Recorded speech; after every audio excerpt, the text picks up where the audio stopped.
Okay, good afternoon for today's video mga idol. Magkuha tayo ng ating kalabaw or magpakain doon sa ano, yun ang kalabaw ko mga idol oh. Yun sa baba na yun paligo-ligo lang siya sa kanyang sariling falls mga idol. Ayun, si Toro. Yun ang gagawin natin ay kunin natin siya kasi mga 4 o'clock na now mga idol. O kailangan natin siyang pakainin mga idol. Yung ganda ng falls niya dolo. Dulo yun. Yun oh. Ang lawak dolo ng falls niya. Parang buaya siya doon. Yun. Bumirik na siya o nag-ikot na siya para siya ay makakain na daw mga idol. So shout out dyan sa mga nag-alaga ng kalabaw. So kailangan talaga ang paliguan ng ating kalabaw ay malalim mga idol. At saka number 1, walang bato. Saka malalim at walang bato at walang masyadong putik mga idol. So ang ganda ng kutis nating kalabaw. Ganda ng balat niya. At yung balahibo niya makita mo talaga mga idol nga medyo makinis at walang masyadong, hindi masyadong marumihin yung kalabaw natin kapag ito ay pababad sa mga magandang mga palabugan niya mga idol. Dito sa amin ay palabugan yun, lawak mga idol. Kahit ang 10 pang kalabaw dito pwede pagkasyahin natin. So isa lang yung kalabaw ko kasi yung dalawa na yan ay na missing na po mga idol. Itong lubid ko, laki-laki dolo. Numero 20 para sa Toro mga idol. Wow.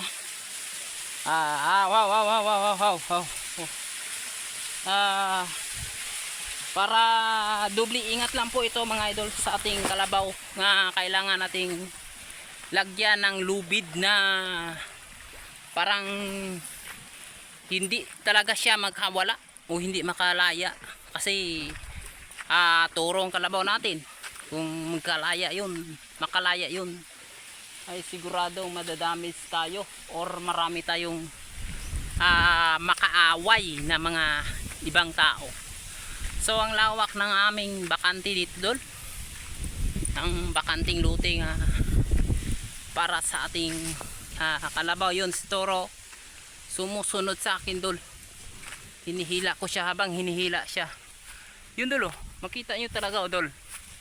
Yon si Toro. So parang may tatsay ngayong paa niya dol. Siya kanto-kinto. Kuminto-kinto dol. Ayun. Yun dolo. Turo natin ang kalabaw. So mabait lang to dol. Ang ganda nito araro kasi sanay na sanay. So 8 taon na po itong edad niya mga idol. Wow. Yun. So tingnan nyo mga idol oh. Kumain na siya dol. Toro, kain na ako masyado. Kain ka nga kain dyan. Yan. So ang ganda ng ang damo dito dol. Bagong-bago palagi kasi private area to dol. Pinunto dito. Kami lang na tao dito nga alaga ng hayop na prevent ang area nga para sa ating sariling hayop kasi pag hindi natin i-prevent ay iba-iba talaga ang pumasok at saka ang hayop natin na sarili ay hindi na mapakain ng maayos, di ba dol? So kung may sarili kayong mga area, so pwede niyo prevent nyo or pagbawalan nyo po ang magpumasok